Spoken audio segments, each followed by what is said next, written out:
Montana, a state dominated by untamed mountains, sprawling prairies, and storybook skies. It's a place where the deer and antelope truly play, where wild rivers cut through pine forests, and where a person can drive for hours with nothing but the wind and songbirds for company. Montana boasts some of the most dramatic wilderness in North America, and its streets are free from rush hour. Yet, the state's population hovers barely above 1.1 million in 2025, ranking 44th among all U.S. states. That's even when it is the fourth largest in terms of area. Most of us wonder why nearly no one calls Montana home. Why, in a country bursting with growth, is Montana's population so stubbornly sparse? Well, Montana remains a mystery for most. And if it also crosses your mind, and you often wonder what's behind it, then stick with us on the video for the next 20 minutes. We'll dig deep for you to find out why nobody lives in Montana, and what's the exact reason behind a surprisingly low occupancy rate. We begin with Montana's history first up. Montana's population history reads like a wild adventure novel. The gold rush of the 1860s saw towns like Virginia City and Bannock-Balloon overnight with men and families chasing fortune. But the rush was always short-lived.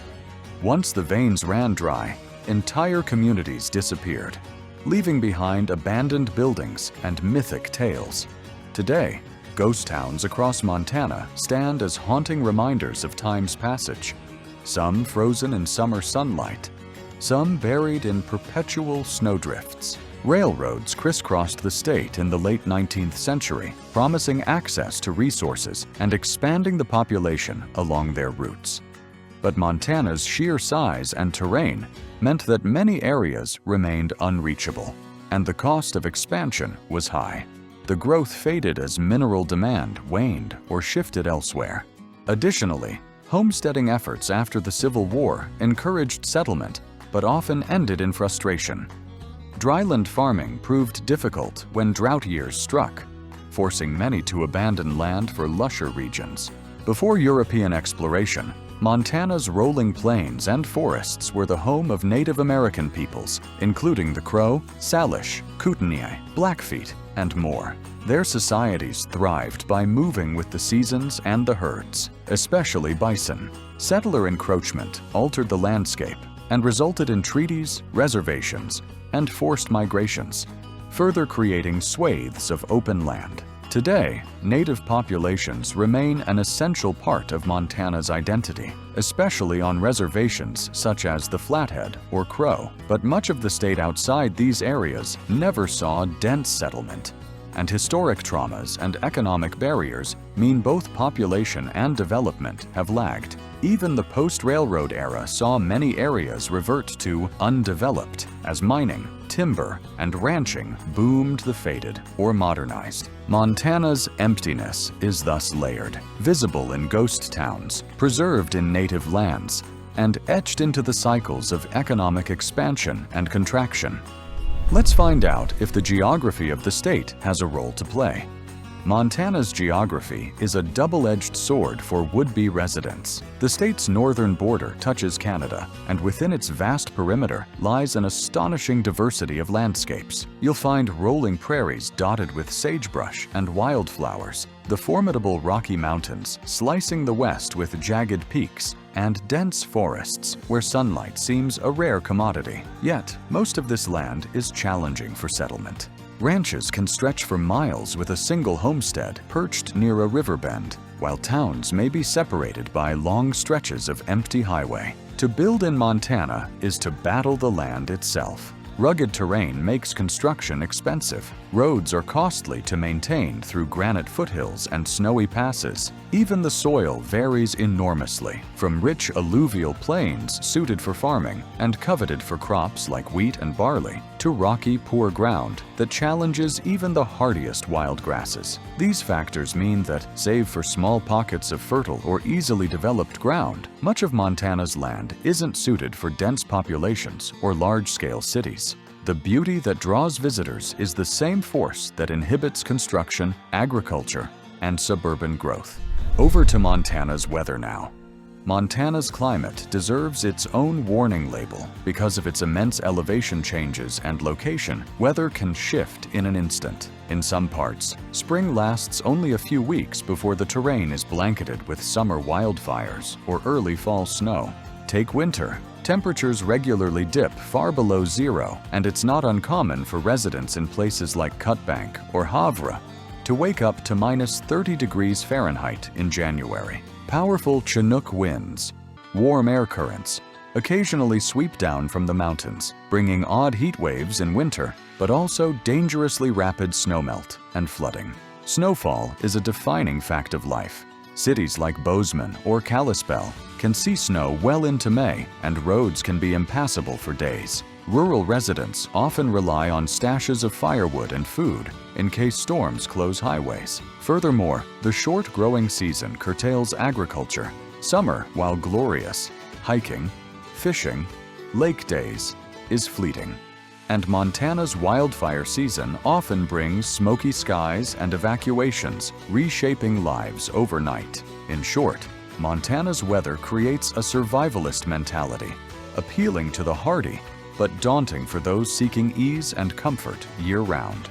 Next up, we focus on Montana's economy. That's another factor you should know about. Ranching is Montana's original and enduring business model. Vast tracts of grassland support more cattle than people. Montanans know how to handle a steer and how to cope with the isolation required to keep a ranch profitable. Modern advances in machinery, genetics, and remote management mean fewer workers are needed on larger lands. Small towns exist in the orbit of ranches, supporting feed stores, schools, and diners. But even these can struggle to maintain population as agribusiness scales up. Large ranches remain family-owned for generations, passing along not just land, but a culture of independence and resourcefulness. But the very formula that keeps production efficient, more land per head, fewer people per acre, also guarantees that population density remains low. And many ranchers work long, difficult hours for modest return, which further limits large-scale migration. Mining towns and timber camps have shaped Montana's landscape for 150 years. From Anaconda's copper boom to the goldfields of the southwestern valleys, people came in waves seeking fortune. Mining remains a significant slice of the economy. Montana still produces coal, copper, palladium, and talc, but technology and regulation have reduced the number of jobs. Modern mines need geologists, engineers, and tradespeople, but not vast labor forces. Timber faces similar challenges. Automation, environmental regulation, and market fluctuations keep industry at modest levels. The legacy of mining and timber is evident in communities across the state, some thriving, others faded into history or repurposed as tourist attractions. Unlike states with vast oil reserves or rapidly growing technology sectors, Montana's economy never fostered large population centers. Instead, Montana's industries, evolving with mechanization, reward the self-sufficient and the adaptable rather than fostering urban growth. In the 21st century, Bozeman and parts of Missoula have become fledgling tech hubs, owing partly to the Zoom boom of remote work and university talent. Tech startups, biotech firms, and creative agencies choose Montana for its affordable quality of life and access to nature. But challenges persist. Small labor pools limit growth, and rural areas still suffer from weak broadband and infrastructure gaps. Tourism is vibrant and essential, with millions visiting Glacier, Yellowstone, Flathead Lake, and Big Sky ski resorts. Yet tourism jobs are often seasonal, lower wage, and subject to economic swings. Successful businesses thrive where tourists visit, but population spikes are temporary. Many workers travel seasonally or commute from distant towns. Montana is developing niche economies, craft brewing, distilleries, outdoor gear manufacturing, but the numbers are small relative to other states, ensuring that its population remains modest. Let's talk about Montana's infrastructure. Travel in Montana is both majestic and demanding.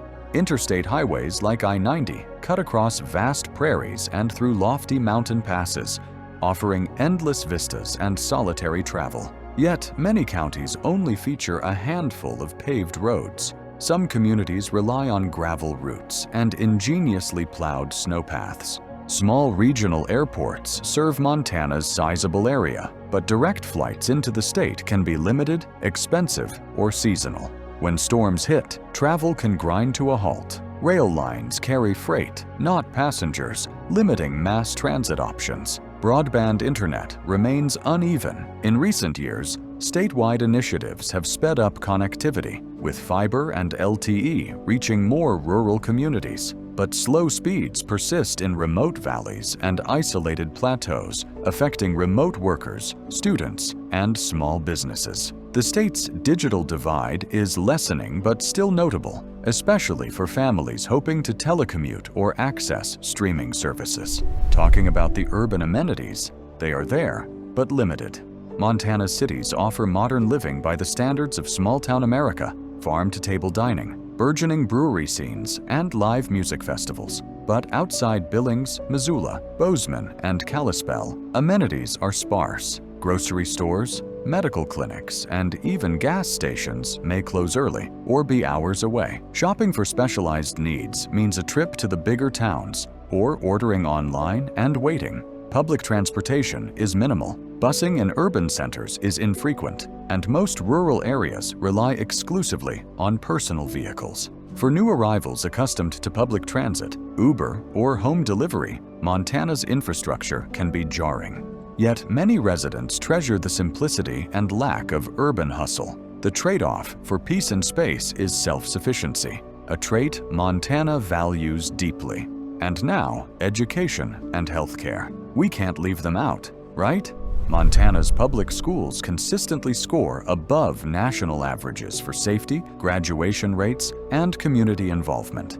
Teachers serve as both educators and community leaders, and schools often provide much-needed structure in rural life. However, the distance between communities means some students face hour-long bus rides, each way, just to reach classes. Higher education is solid, but limited. Montana State University, Bozeman, and University of Montana, Missoula, anchor the state's academic reputation, but campuses are fewer and smaller than those in more densely populated areas. Specialized degrees and research programs exist, but students sometimes travel out of state for niche programs or graduate study. Extracurricular activities, sports, and arts thrive in cities and larger towns. In rural areas, they depend on parent volunteers, small budgets, and creative community involvement. While tight-knit, this can leave some residents with fewer options for cultural enrichment or advanced learning. Talking about healthcare,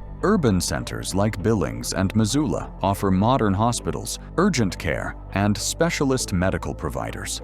But much of Montana is classified as medically underserved due to distance and infrastructure challenges. Rural clinics may operate part-time, and critical care can require hours of travel.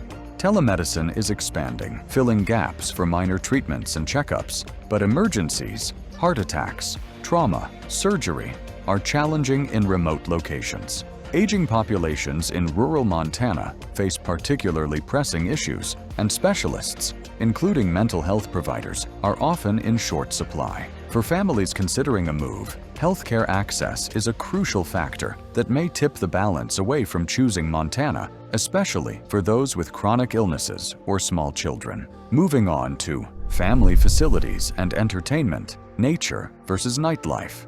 Montana's outdoor recreation isn't just an amenity, it's a way of life. Residents relish world-class opportunities in fly fishing, elk hunting, skiing at resorts like Whitefish and Big Sky, backpacking Glacier National Park's wild trails, and paddling on Flathead Lake's clear waters. State parks, wildlife refuges, and public lands abound.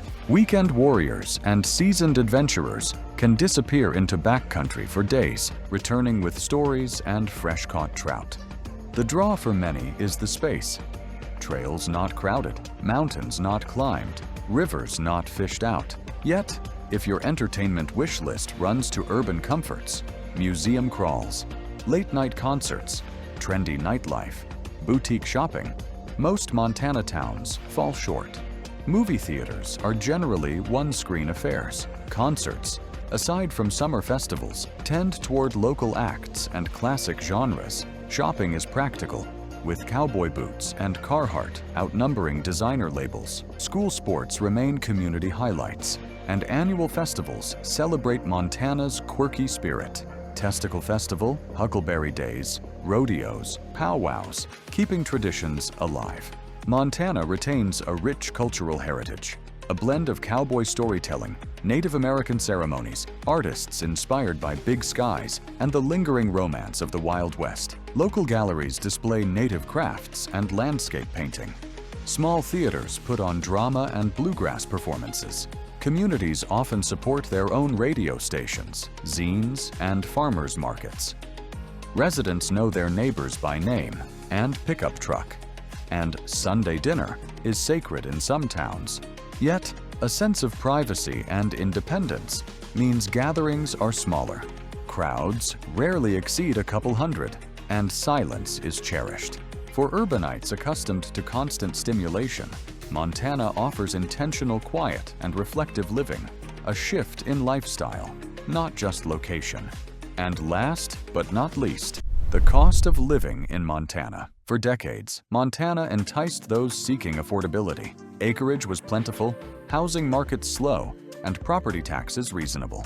In the last decade, however, influxes of out-of-state buyers, driven by urban housing cost spikes and remote work trends, have sent prices soaring in desirable areas. Bozeman, Whitefish, and Missoula, in particular, have seen dramatic increases in home costs, with bidding wars and record prices in ski communities and near national parks. Local buyers sometimes find themselves priced out, exacerbating a tension between locals and newcomers.